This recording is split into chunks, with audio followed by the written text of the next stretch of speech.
Olá, eu sou a Inês, Centro para os Amigos, e hoje vou falar sobre o filme Menu. O Menu é um filme sobre 12 pessoas que foram convidadas para jantar num restaurante numa ilha privada. Este grupo é constituído por pessoas ricas, amantes de culinária, entre elas alguns críticos de cozinha, e ser servido por o chefe de onde este restaurante é algo espantoso. É-lhes prometido um jantar em espetáculo inesquecível e a entrada por pessoa é de $1.250. Não é pouco, não é? Este filme é um terror cómico e satírico de 1h e 47 minutos.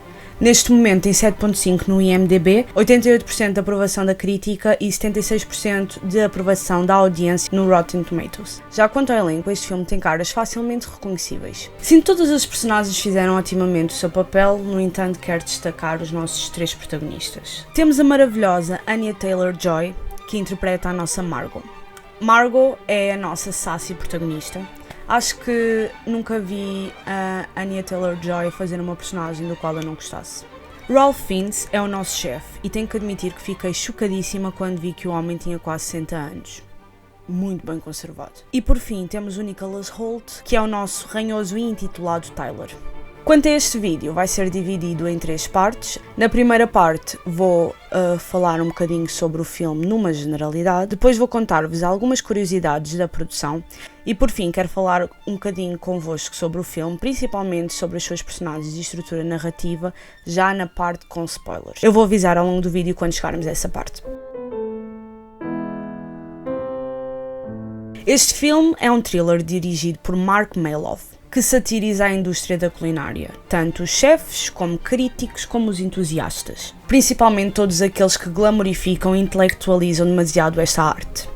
Esta sátira não se aplica somente ao mundo da culinária. Apesar de esse ser o universo em discussão aqui no filme, se substituíssemos este meio, esta arte, por qualquer outra arte, seja cinema, música, pintura, teatro, este tipo de crítica funcionaria. Este filme basicamente conta o que é que acontece quando a arte começa a ser comercializada e tem apenas em vista o produto final e não o seu processo e o amor que é posto em consegui-la. E então, no mundo onde toda a gente sabe tudo, neste caso do mundo da culinária, temos a nossa protagonista, que é 100% leiga neste meio e não tem problema nenhum de o admitir, o que é muito contrastante com o resto dos personagens do grupo dela, uma vez que todos eles têm um esforço ativo para usar as palavras mais caras possíveis e intelectualizarem ao máximo a experiência que estão a ter naquele momento, todas as suas sensações, todos os seus sentimentos, tentam ser mais inteligentes uns do que os outros. É como se fosse uma competição para ver quem é que sabe mais sobre o assunto. Isto aliado ao facto da nossa protagonista claramente não pertencer à classe social elitista que os outros elementos do grupo pertencem, faz com que nós, enquanto audiência, nos consigamos rever nela. Por isso ela acaba por ser uma ótima personagem para nós acompanharmos. Este filme é feito de forma interessante, no sentido em que a maior parte da ação acontece apenas no espaço do restaurante. O restaurante é amplo e tem apenas as mesas para os convidados, para aqueles convidados específicos que estão ali no restaurante. Tem uma cozinha aberta para que os convidados consigam ver como é que os alimentos, como é que os pratos são concebidos. Já o chefe está sempre disposto naquilo que parece um pequeno palco, uma pequena plataforma, para se elevar. Uma vez que ele é, principalmente na sua visão, o protagonista daquele que vai ser o espetáculo daquele jantar. Isto é engraçado, uma vez que isto é um filme de suspense, e criar tensão num filme de suspense apenas num espaço não é a tarefa mais fácil que existe. Para além deste cenário, ainda somos apresentados à ilha onde este restaurante se localiza, que é muito importante para termos o sentimento do filme e percebermos a intensidade do que é trabalhar naquele restaurante. A disposição de todos os personagens também é interessante, principalmente quando comparamos a disposição dos convidados relativamente ao chefe. Ele é o separador entre a cozinha e os convidados. É como se fosse, não separador, mas até a ponte entre o que está a ser preparado na cozinha e quem vai receber as refeições. Os convidados estão cada um na sua bolha, na sua mesa, todas separadas umas das outras. No entanto, por causa da acústica do restaurante, todos os outros convidados conseguem ouvir o que uma das mesas está a dizer, por mais que os convidados sussurrem. O que é engraçado porque quando as pessoas estão a comentar a comida do chefe, todos os outros convidados e mesmo o chefe conseguem ouvir as opiniões. E são pessoas que sem dúvida estão carregadas delas. Quando se trata da execução dos pratos, são utilizados planos extremamente aproximados. Isto é para mostrar o quão focado cada um dos ajudantes do chefe está, tanto na concepção como no empratamento. É como se a vida deles dependesse disso, porque na realidade quando estamos a ver o filme realmente depende. Também são utilizados planos à semelhança daqueles que são usados em programas de culinária, tanto competições como MasterChef e Chef's Table. O que é engraçado porque o filme também satiriza esses programas, porque também fazem parte deste universo. São close-ups com movimento, com pequenas descrições dos pratos, o que é extremamente interessante até para nós leigos neste universo conseguirmos perceber a complexidade daquilo que são os pratos. Complexidade às vezes um bocado absurda, mas complexidade. Foi nesta parte também que eu percebi num destes planos, quando estava a dar um destes planos de apresentação dos pratos, que o ecrã onde eu estava a ver o filme no cinema estava cropado. A parte onde diz o título do prato, não é? O nome do prato, não dava para ver o topo das letras, o que eu fiquei um bocado tipo, a sério, bro? Não sabias baixar a desgraça do ecrã para isto ficar focado, mas pronto. São outros 500, uma pessoa numa crise económica onde tudo está a aumentar os preços, gasta dinheiro para ir ao cinema e o ecrã está cropado. Problemas de primeiro mundo.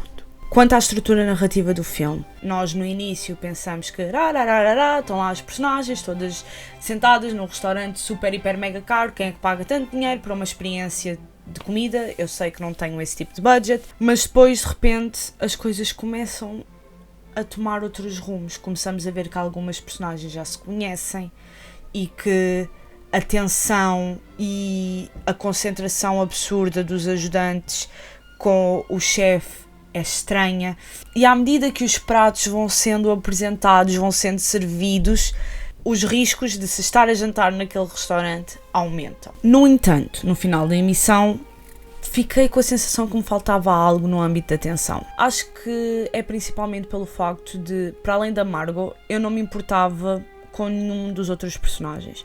Se calhar se os outros personagens tivessem um grau de profundidade maior, se nós os conhecêssemos um bocadinho, se nós nem os tínhamos que conhecer todo um backstory deles, mas se nós tivéssemos algum tipo de apego emocional para com eles, se calhar a tensão que foi construída ao longo do filme teria sido maior. Os riscos daquilo que estava a acontecer aos personagens ia ser muito maior se nós nos importássemos com eles.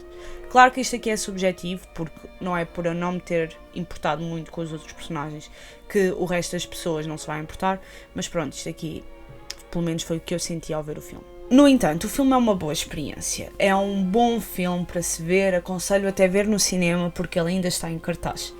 Pelo menos espero que ele esteja em cartaz quando este vídeo sair. Este vídeo está a demorar a ser parido.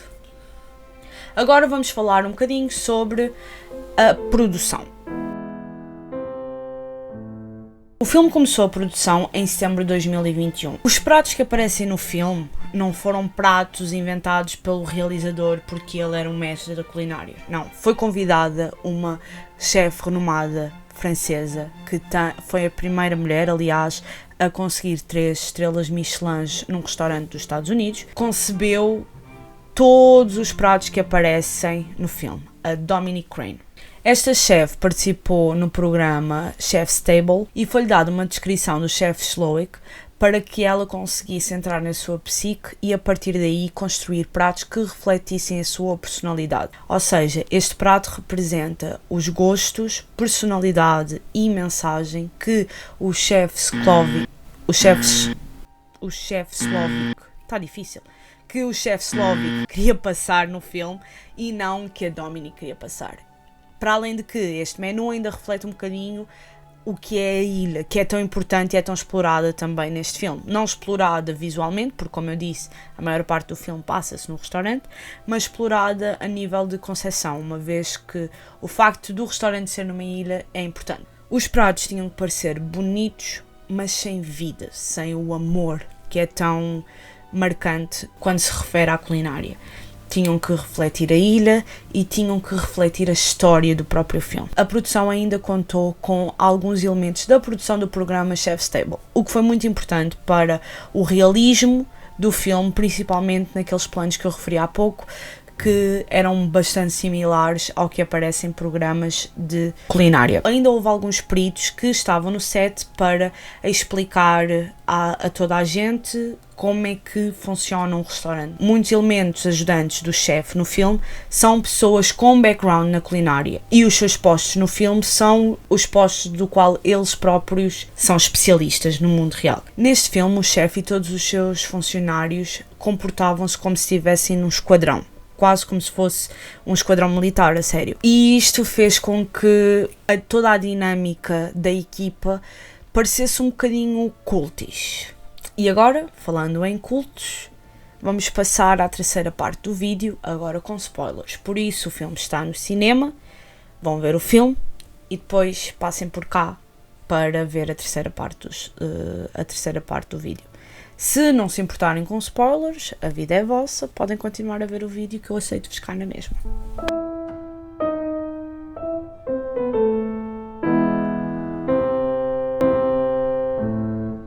Este restaurante é claramente um culto, gente. Todos os funcionários do restaurante dormem na ilha, todos no mesmo quarto, sem nenhum tipo de privacidade. Para além disso, cada funcionário dorme cerca de 3 a 4 horas diárias. A Elsa diz na tour que eles se deitam por volta 2, 3 da manhã quando terminam o serviço no restaurante e levantam-se às 6 da manhã para começar a prep do serviço seguinte. Ou seja, não lhes sobra muito espaço para pousar a cabeça. Isto deve ir contra todas as leis do trabalho, até dos Estados Unidos. Para além do espaço onde dormem, da falta de privacidade e do isolamento por estarem todos a viver na ilha, nem a comida vem de fora, é tudo criado lá. Isto aliado ao facto de que todos eles veem o chefe Slovik como algum gênio, quase como Deus, faz com que isto claramente seja um culto. No final nós ficamos a saber que todos eles estão prontos para dar a vida para que a mensagem do chefe Slovik seja passada. Chefe Slovik parece um porra de um trava-línguas, meu. Eu na minha cabeça consigo pronunciar direito, não sei porque é que agora estou a ter tanta dificuldade. Jesus fucking Christ. Se por um lado toda a equipa faz parte de um culto, por outro lado os convidados foram todos escolhidos a dedo. Temos uma crítica de culinária e um acompanhante que faz parte de uma revista de culinária que representam a intelectualização do que é a arte da culinária. Eles, ao conversar, tentam ser bougie, tentam ser muito inteligentes. A crítica tenta usar palavras diferentes e rebuscadas para descrever o que é comida, o que é um bocado estúpido. Ela usa cada palavra que fica do género. Como é que isso se aplica a um sabor ou a uma textura? E por outro lado temos o acompanhante dela, que trabalha na revista onde ela vai publicar a crítica, que por mais que não entenda ao certo o que ela quer dizer, apenas concorda e tenta repetir com palavras diferentes aquilo que ela acabou de dizer. A crítica de cozinha foi escolhida porque, para além de representar o seu meio, ela impulsionou a carreira do chefe Slovik. Por um lado, isso foi positivo para o chefe Slovik, por outro lado, ele consegue distanciar-se o suficiente disso e perceber que se a ele foi uma ajuda, a muitos foi o término da sua carreira. Ela, como é referido no filme, pelas estruturas mais hediondas que eu já vi na minha vida, ela foi responsável pela destruição de muitas carreiras e pelo fecho e encerramento de muitos restaurantes. Depois temos o casal, que é um casal mais velho, evidentemente extremamente rico, que vai várias vezes àquele restaurante, até porque no início, quando a Elsa dá a tour ao restaurante, eles disseram logo tipo, peace out, já estamos fartos de ver esta merda, já estamos fartos de conhecer esta ilha, tipo lols, não quero saber mais, não quero assistir isto pela 11ª vez, porque eles aparentemente foram ao restaurante já 11 vezes, e foram escolhidos porque, apesar de eles terem ido ao restaurante já 11 vezes, não se lembram de um único prato que o chefe Slovic fez em nenhum dos menus anteriores. Isto aqui mexe com ele porque ele sente que a sua arte não lhes toca. Eles são pessoas que descartam tudo, descartam qualquer tipo de interação e não valorizam nenhum tipo de espetáculo e nenhum tipo de arte, porque para eles tudo é comprável, incluindo esta experiência que, se para alguns é incrível, para eles é só banal, é só mais uma segunda. Depois temos o ator, que para mim é um personagem escolhido um bocado aleatoriamente.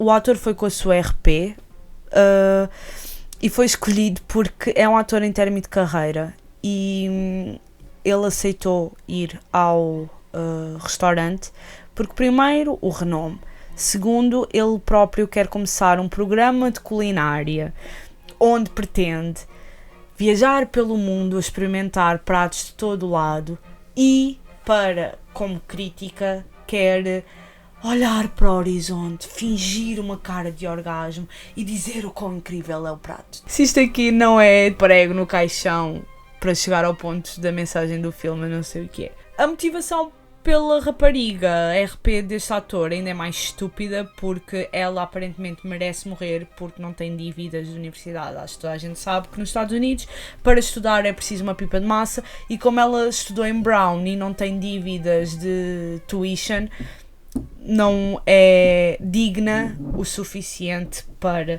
se safar do final, daquele que será o final do espetáculo. Depois temos os três manos bros businessmen que no início do filme dizem claramente que só querem ir para lá para comer e se embedarem um bocado, coisa que não acontece. Os três são funcionários do benefactor do restaurante, benefactor este que morre como um anjo, e representam esta mentalidade de que se eu pago e se eu te ajudo a pôr a tua arte no mercado, eu tenho direito de a mudar se eu assim achar que deve ser feito. Depois temos a mãe do chefe Slovic, que eu ao início nem sequer a considerei como uma convidada, porque é a mãe dele. Eu acho que ela representa o abuso, porque a mulher aparentemente sofreu violência doméstica, e representa se calhar a origem da arte, porque muitas pessoas dedicam a vida a artes e a veículos de escape por causa dos abusos que sofreram. Ela passou o filme todo a beber, tipo, acho que não teve uma única fala, mas nota-se que o chefe Slovic e ela têm uma relação de proximidade. Ela sem dúvida que estava ali sabendo aquilo que ia acontecer, ao contrário da maior parte dos outros convidados. E falando em maior parte dos outros convidados, chegamos agora ao outro convidado que também sabia aquilo que ia acontecer. Então temos Tyler, que é um entusiasta intelectual da indústria da culinária, principalmente conceção, texturas, combinação de sabores. Ele tem máquinas super caras em casa para poder cozinhar. É uma pessoa que se acha entendida da área porque estudou e leu muito sobre a coisa. Mas na realidade Tyler não sabe fritar um ovo para salvar a sua própria vida. O que é literal neste filme, uma vez que ele é convidado para fazer um prato para mostrar o quão bom ele é na arte da culinária e flop total. Ele durante o filme todo está super focado e concentrado em comer e ao início nós chegamos tipo, bro, estão a acontecer cenas super macabras, o mano acabou de dar um tiro na sua própria cabeça, como assim tu não reages e só continuas a comer como se não fosse nada, tipo, és demente? E depois chegamos a saber que sim, o Tyler é demente, o Tyler sabia exatamente o que é que ia acontecer. E mesmo assim, o filho de uma grande puta contrata a Margot para ir com ele. Porquê? Neste restaurante ninguém pode ir sozinho. E ele ia com a ex-namorada. Como ele andou ali a trocar e-mails com o chefe e sabia que não poderia ir sozinho, ele pensou, bom, não posso ir com a minha namorada, então vou contratar alguém para ir comigo. E contratou a Margot mesmo sabendo que no final das contas eles iam todos morrer. E depois temos a Margot. Tyler e Margot. A Margot caiu lá completamente de paraquedas. Ela, coitada da rapariga, achava que só ia comer num restaurante caro.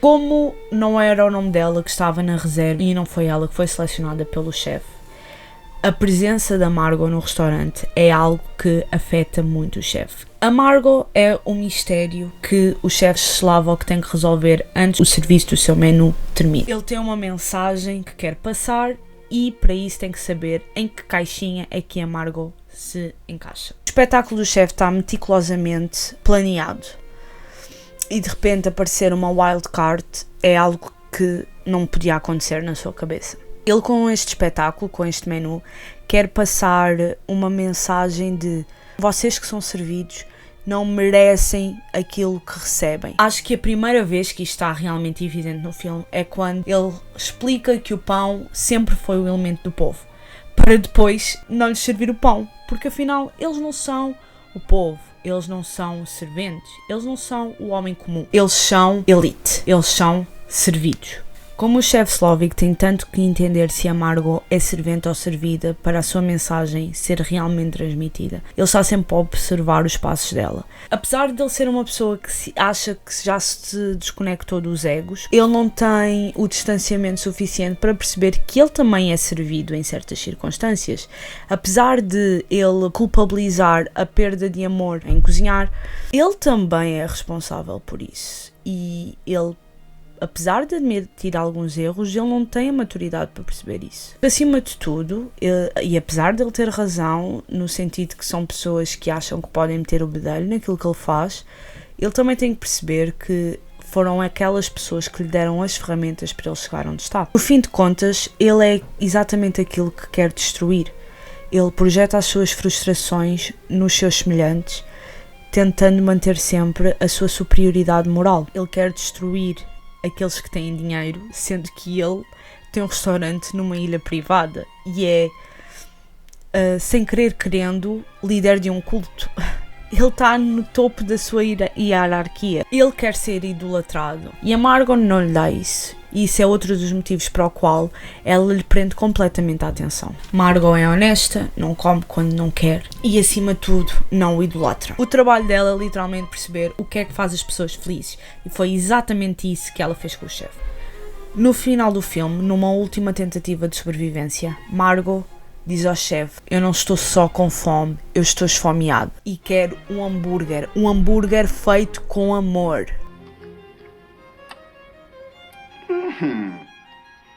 This is a tasty burger. E esta foi a grande chapada de realidade que o chefe recebeu neste filme. Chapada essa que era necessária e nunca mais chegava. Apesar de não ter mudado o final do filme, fez com que ele fosse relembrado do que era amar aquilo que se faz, amar a profissão, amar a arte de fazer comida. Ele próprio não tinha noção que todos os pratos que estavam a ser desenhados eram sem vida, sem amor, sem paixão. E ela fez com que ele, uma última vez, fizesse um prato vindo do coração. Um prato que o fizesse relembrar as boas memórias, o início da sua carreira. O momento em que ele mais foi feliz. Margot conseguiu confrontá-lo com o ciclo que o filme critica. E isso foi o que realmente a salvou. Ela confrontou-o com o ciclo de que artista produz arte, arte é vendida e começa a ser comercializada. A arte começa a ser alterada para ser mais facilmente comercializada.